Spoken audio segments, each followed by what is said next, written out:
Hoppi B, Hoppi B! Alle B! Nein, immer noch No-No. Nachspielzeit. Ew. Oh, Itza. Ja. Oh, nein! Nein! Ja! Nein! Nein! Nein!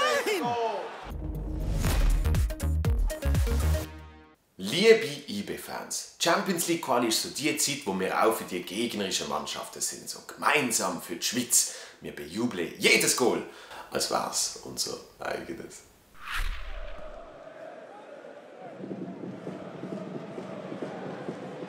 Oh, nein! Nein! Tor des Monats, Karim Nuhu. Nein, Tor des Jahres. Doppelkopfball. Nuhu. Das ist nach dem Seydou Doumbia schon der nächste IB-Spieler, der Stürmerstar bei Moskau wird. Man munkelt, dass Headhunter hinter ihm her sind. Checkt ihr? Headhunter. Ist das Verb für Young Boys jetzt eigentlich in Duden aufgenommen worden? Nein, liebe Berner, ernsthaft. Wir Basler wissen, wie schmerzhaft es ist, in der Nachspielzeit ein entscheidendes Spiel zu verlieren. Nur schießen bei uns wenigstens die Gegner das Goal. So, kommen wir jetzt zu einem wichtigen Thema. Es könnte bald Krieg geben. Also zwischen der Schweiz und Liechtenstein, wenn es nach dem Blick geht.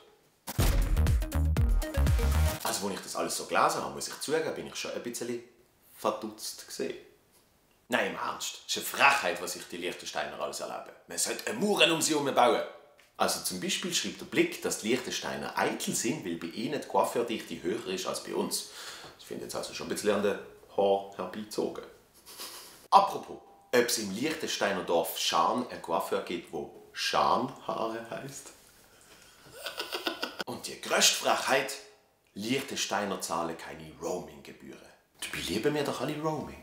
Lieber Blick, für den nächsten Artikel habe ich dir schon eine Liste mit Liechtensteiner Schimpfwörtern. Felsenarbeiter, Mineralöl, Steuerschmarotzer, Lastwagen-Einschleuser, Fake-Demokrat, Europäer, Roaming, Schlawiner, Sissi, Prinzessin, bitte was? Nächstes Thema? Okay. Hashtag Clown Larible. Können wir da lustige Zirkusmusik haben? Ist das unpassend? Der Ex-Knie-Clown David Larible ist also verurteilt worden. Vor und nach der Verurteilung blieb er aber professionell. Vorher lustiger Clown. Nachher trauriger Clown. Ich habe ja zuerst gemeint, der Larible ist ein Horror-Clown. Dann bin ich aber leichter gesehen und gemerkt, es ist nur ein Kinderclown. Nur weil der halt nicht unbedingt Kinder eine Freude machen, sondern dass Kinder ihm eine Freude machen. Der Larible selber sagt dazu: Ein wichtiger Tag, wie geht es Ihnen? Sorry, der Typ ist einfach lustig. Die Grimasse, Wahnsinn. Oh. Nein, ernsthaft. Nach dem Urteil hat der Larible gesagt: Sie will mir kaputt machen, weil das ist passiert mit vielen, ja? mit John Lennon. Also sich mit John Lennon vergleichen geht ja gar nicht. Der Larible macht ja keine Musik, sondern Komik. Bill Cosby wäre doch viel treffender. Er wird jetzt jedenfalls zumindest momentanen Stand vom Land verwiesen. Zählt das auch für Liechtenstein? Oder sind ja auch Clowns ins Land Schleuser?